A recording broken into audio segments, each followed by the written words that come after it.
The forest of Elarion was unlike any other, its trees ancient and tangled, as though shaped by the dreams of forgotten gods. Within its borders, the air felt thick with a silence that was not quite empty. It was the kind of silence that held whispers just beyond the edge of hearing, where the rustle of leaves might have been words, and the play of light and shadow suggested watchful eyes. Kael, a wandering bard with a worn lute strapped to his back, trudged through this shadowed maze. He hadn't planned to enter Elarion's depths, but hunger and misfortune had pushed him off the well-worn trade roads. The forest, though daunting, offered the promise of shelter and perhaps a meal if his luck changed. But luck, Kael often mused, was a fickle thing. It was as the sun began to set, painting the forest floor in long streaks of gold and crimson, that Kael first noticed it. A faint trail of mist snaking through the underbrush. The mist gleamed faintly, as if lit from within, and it moved with a purpose, beckoning him forward. Against his better judgment, Kael followed. The trail led him to a grove encircled by towering oaks, whose leaves shimmered with a silvery hue. At the grove's center, a pedestal of pale stone rose from the earth, its surface etched with intricate patterns that seemed to shift when viewed from the corner of the eye. Resting atop the pedestal was a lyre, its frame of gold so radiant it seemed to drink in the fading light and give it back tenfold. Kael's breath caught in his throat. The stories of Lyserin the elf had been told to him as a child.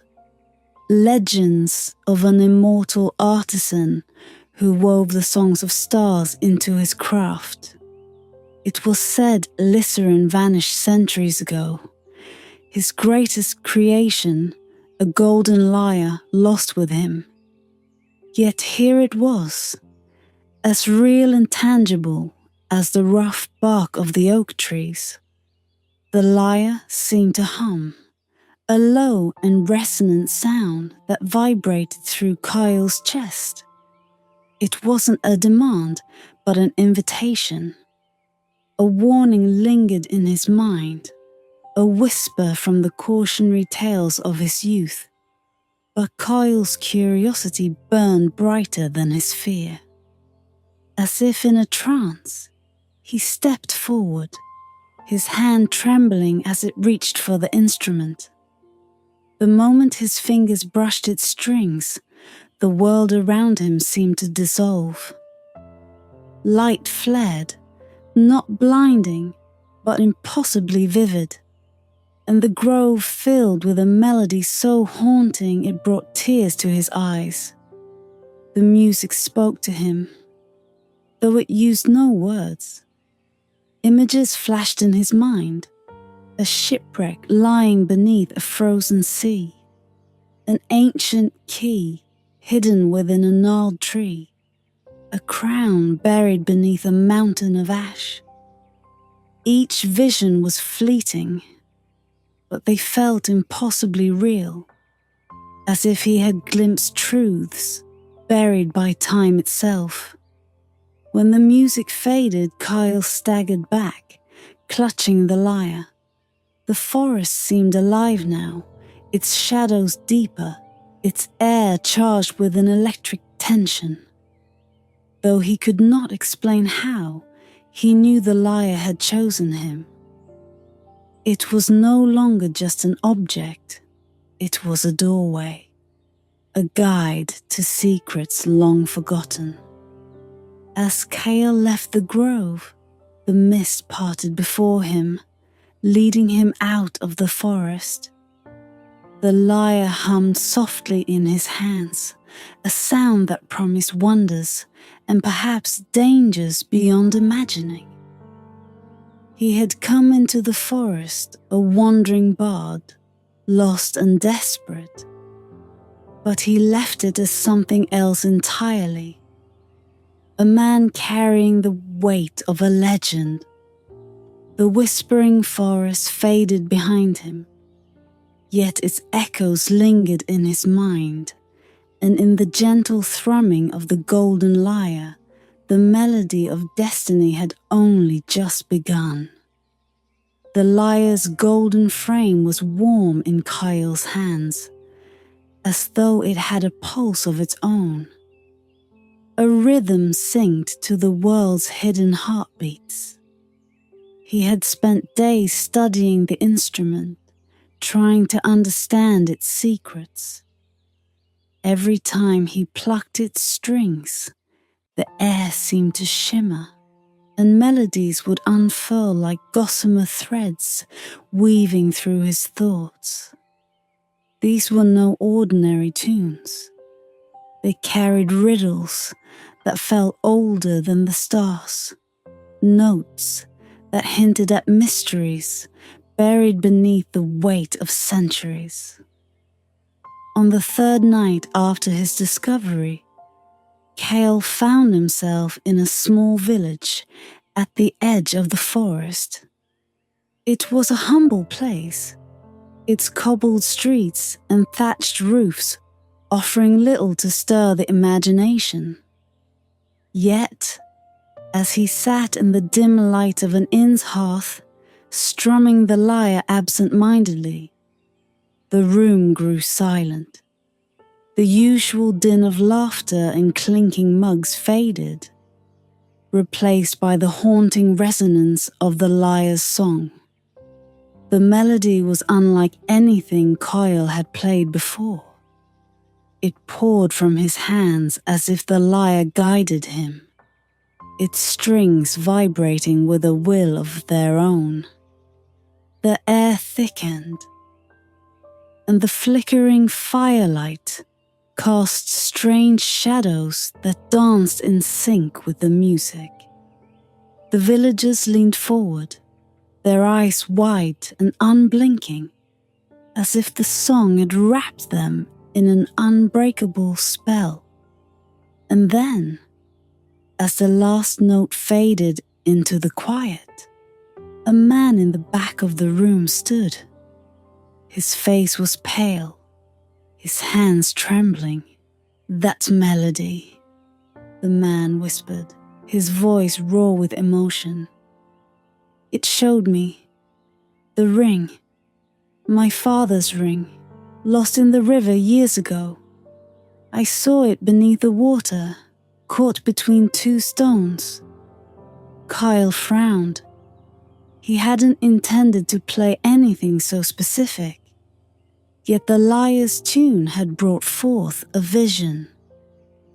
The man's account matched one of the fleeting images that had danced through Kael's mind as he played.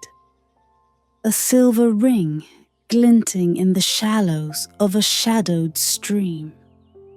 Word of the lyre spread quickly. By the following evening, a crowd gathered in the village square, eager to witness its miraculous power. Kael obliged, uncertain whether it was curiosity, fear, or the strange pull of the lyre that compelled him. Each melody seemed to carry a fragment of a forgotten story, a piece of history woven into the fabric of the world. As Kael played, visions surfaced, some small and tender, others vast and foreboding. A farmer saw the key to a chest his grandfather had buried beneath the old oak on their land. A merchant glimpsed a trove of coins spilled across the floor of a cavern hidden deep within the hills. A child Her eyes wide with wonder spoke of a field of golden flowers she had never seen but instinctively knew was real. Yet not all who listened left with joy in their hearts. For every treasure revealed, there was a shadow, a whispered consequence that lingered unspoken. One villager, an elderly woman who had sought a lost family heirloom, returned the next day with sunken eyes and trembling hands. She had found the necklace, just as the melody foretold, but with it had come memories too painful to bear. "It is not just treasures it shows," she said in a shaking voice. "The lyre remembers what we have chosen to forget." Kael began to feel the weight of the instrument. The power it wielded was undeniable, but it was also enigmatic, its motives unclear. Was it a gift or a curse? Did the lyre offer clarity, or did it manipulate the threads of fate for its own inscrutable purposes? Late one night, alone in his room at the inn, Kael strummed the lyre again. This time, he let the melody guide him entirely, surrendering to its unearthly rhythms. The visions came swiftly, sharper and more vivid than before. A temple buried beneath a mountain, its spires darkened with soot. A shipwreck frozen in ice, its hull glowing faintly with a spectral light. And then, the most cryptic vision of all, a golden key nestled in the hollow of an ancient oak, its surface etched with runes that pulsed faintly like a heartbeat. As the vision faded, Kael felt the pull of destiny tighten around him like an invisible chain. The lyre's melodies were no longer mere music. They were maps, guiding him to places forgotten by time. But for what purpose? And at what cost? Kael stared at the lyre, its golden surface gleaming faintly in the moonlight. It sat silent now, but its presence was alive, watchful. Whatever lay ahead, Kael knew the lyre would not let him turn back. It was both his guide and his burden, an instrument of truth bound to mysteries that demanded to be unraveled. The enigmatic melodies lingered in his mind, a haunting refrain that promised wonders yet to come, and dangers yet unseen. The lyre's melodies grew bolder as Kael journeyed onward, pulling him towards something vast and unknowable. Each time he played, the visions sharpened, yet their meanings remained just out of reach. They felt less like gifts and more like demands, whispering of truths buried beneath layers of forgotten time. It was on the seventh night, under a sky fractured with streaks of silver lightning, that the lyre unveiled its most perplexing secret. Kael had taken shelter in the ruins of an old chapel, its crumbling walls barely holding against the wind. As the storm raged outside, he sat cross-legged before the lyre, its golden frame gleaming faintly in the flickering light of his lantern. His fingers hovered over the strings, hesitant, as if sensing the weight of what was to come. Finally, he played. The melody was unlike any before it, intricate, chaotic, and alive. The notes clashed and harmonized in ways that defied reason, creating a tapestry of sound that seemed to bend the air around him. The walls of the chapel shivered, their shadows lengthening unnaturally. Kael closed his eyes, letting the music carry him. And then it came, the vision.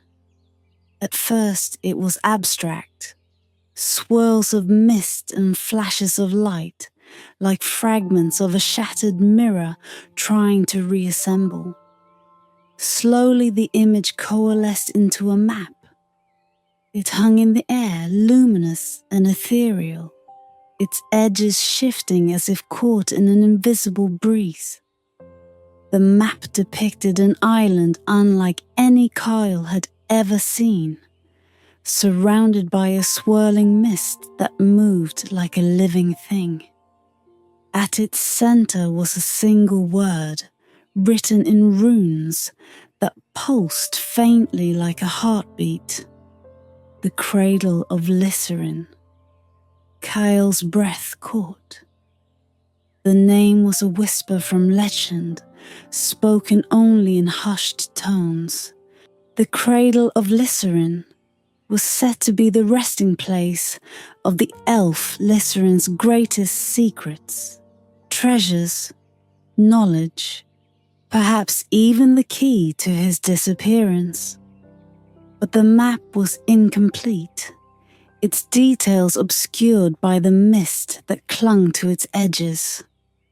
The lyre's melody shifted then, its notes forming shapes in the air, symbols, numbers, and cryptic patterns that seemed to suggest a path forward. When the vision faded, Kael sat in stunned silence, the echoes of the melody lingering in his mind. The lyre rested in his lap, its strings now silent, but it felt heavier, as if it carried the weight of the map it had revealed. The storm outside had quieted, leaving only the sound of his own unsteady breathing. The next morning, Kael sought guidance. Among the whispers of the village where he had last performed, he had heard of a scholar named Ellen, a reclusive figure who claimed to understand the ancient tongues of the elves. She was said to live near the coast, in a cottage filled with books and relics that most dismissed as nonsense. Kael set out at once. Ellen's cottage was exactly as described, cluttered, chaotic, and alive with the scent of old parchment and herbs.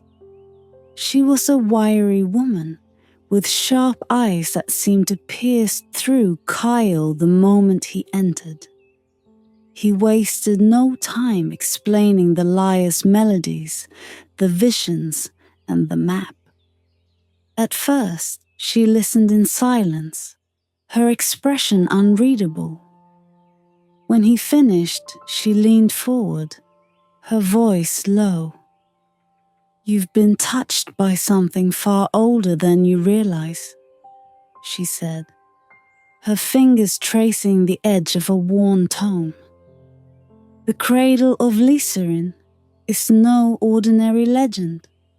It is a place where the threads of fate are woven and unmade.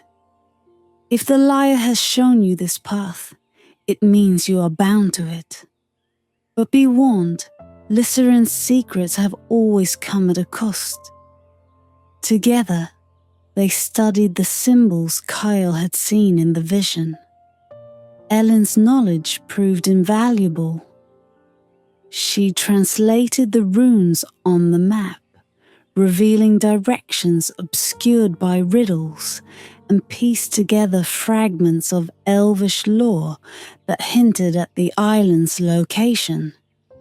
Yet even as they worked, a sense of unease grew between them. The lyre's melodies seemed to hum in the background, a constant reminder that their time was limited. By nightfall, they had a plan. The island lay far to the north, hidden beyond treacherous seas. Kael would need a crew, provisions, and above all, courage. Ellen, intrigued by the mystery and driven by her own fascination with Lyserin, offered to join him. As they prepared to leave, Kael played the lyre one last time that evening.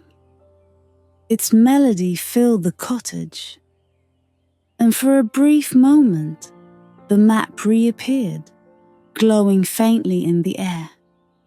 This time, Kael noticed something he hadn't before. A faint mark near the island's edge, like a scar etched into the fabric of the vision. He couldn't explain why, but the sight of it sent a shiver down his spine. The lyre's hum faded as the map dissolved into the shadows. In its silence, Kael felt the weight of the journey ahead and the quiet promise of revelations that would forever change the course of his life. The journey to the island was fraught with danger from its very inception, as if the world itself sought to guard the Cradle of Lyserin from prying hands. Kael and Ellen, now joined by a motley crew of sailors and fortune-seekers, set sail under a sky cloaked in swirling clouds. The air carried a heavy stillness, a silence that felt like the calm before a storm. From the moment they left the harbour, the sea seemed alive, its waves churning with unnatural vigour. Kael clutched the golden lyre close, feeling its faint hum as a steadying presence amid the chaos. Though it made no sound, he sensed it guiding him, its power like a faint compass pulling toward the distant, shrouded island. The first sign of trouble came on the second night. The moon, which had been a pale beacon above the dark waves, vanished behind a wall of clouds. A storm roared to life without warning, its winds howling like 1,000 tormented voices. Lightning cracked the sky, illuminating fleeting glimpses of the sea. Waves rising like walls of liquid darkness, threatening to swallow the ship whole. The crew fought desperately to keep the vessel afloat, their shouts barely audible over the deafening gale. Kael held on to the mast, his fingers aching as he gripped the lyre. In a moment of clarity, he plucked a single string. The sound cut through the storm like a blade, sharp and piercing. The air seemed to still for a heartbeat, and Kael felt the lyre's energy pulse through him. The storm did not cease, but the ship found a strange rhythm, as though the lyre's resonance kept it afloat amidst the chaos. When dawn broke, the sea was calm once more, but the crew was shaken. Superstitious murmurs began to spread, rumours that the lyre was a curse as much as a blessing. Kael said nothing. He could not deny the growing unease that gnawed at the edges of his mind. The lyre was leading them. But to what end? As the days stretched into weeks, the island remained elusive. Each night, Kael played the lyre, and its melodies offered fleeting visions. A golden spire piercing through mist, a cavern glowing faintly with an inner light, and the shadow of a great tree whose roots coiled like serpents. The images burned into his mind, each one a fragment of the mystery he pursued. Yet the closer they came, the more perilous the journey became. On the 12th day, the mist began to rise. It crept across the water like a living thing, wrapping the ship in a shroud that blotted out the sun. The crew lit lanterns, their flickering light barely penetrating the fog. The air grew colder, and a strange quiet fell over the sea, broken only by the creak of the ship's timbers and the soft hum of the lyre. It was in this silence that the illusions began. At first, they were subtle, a flicker of movement at the edge of vision, a voice carried on the wind that sounded like a loved one's whisper.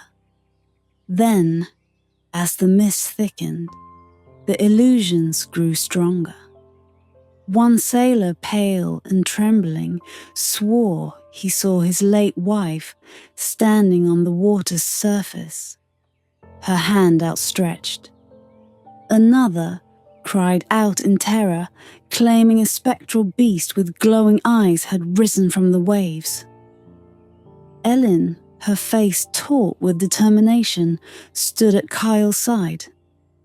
"The island is testing us," she said, her voice low. "It does not suffer the unworthy." Kael nodded, though his own mind was not immune to the mist's tricks. He saw flashes of his past, his childhood home, his parents' faces, the quiet life he had abandoned for a wandering bard's existence. The visions were cruel in their clarity, but the lyre's hum cut through the fog of his thoughts, anchoring him to the present. The final trial came as the ship neared the island.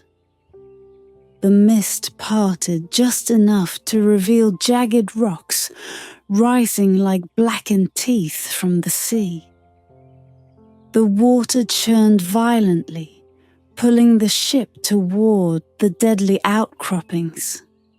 The crew panicked, their shouts a cacophony of fear. Kael, driven by a desperate instinct, raced the lyre and played. The melody that emerged was unlike any he had conjured before. A haunting, otherworldly tune that seemed to resonate with the very bones of the earth. The mist recoiled, the sea stilled, and the ship glided safely past the rocks. When the island finally came into view, it was both beautiful and terrible. Its shores were lined with trees whose golden leaves glowed faintly in the dim light. At its center, a spire rose into the sky, its surface shimmering as though woven from liquid light. The air was thick with power, an ancient and unyielding force that set Kael's heart racing. As the crew anchored the ship and prepared to disembark, Kael felt the lyre hum once more, its energy surging through him. The island had allowed them passage, but it was clear that their trials were far from over. The Cradle of Lyserin awaited, its secrets buried in the heart of the unknown. The island felt alive beneath Kael's feet, its ground humming faintly with a rhythm he could not place. Each step felt heavier, as though the very air thickened to challenge their advance. The trees that lined the shore stood impossibly tall, their golden leaves casting strange, shimmering light that twisted shadows into shapes that felt almost human. The Cradle of Lyserin loomed ahead, its spire visible through the gaps in the forest canopy, both a beacon and a warning. Eileen led the way, her sharp eyes scanning the terrain for signs of danger or traps. The crew that had braved the journey with them lingered at the edge of the beach, unwilling to enter the forest's shimmering confines. Kael couldn't blame them. The island radiated an energy that seemed to burrow into the soul, unearthing hidden fears and forgotten memories. Yet he felt no choice but to press on. The lyre hummed faintly at his side, its silent melody tugging him forward, promising answers to the questions that had haunted him since the grove. The path to the spire was a labyrinth of twisting roots and shimmering mist. Kael could feel the island testing them, its illusions subtle but unrelenting.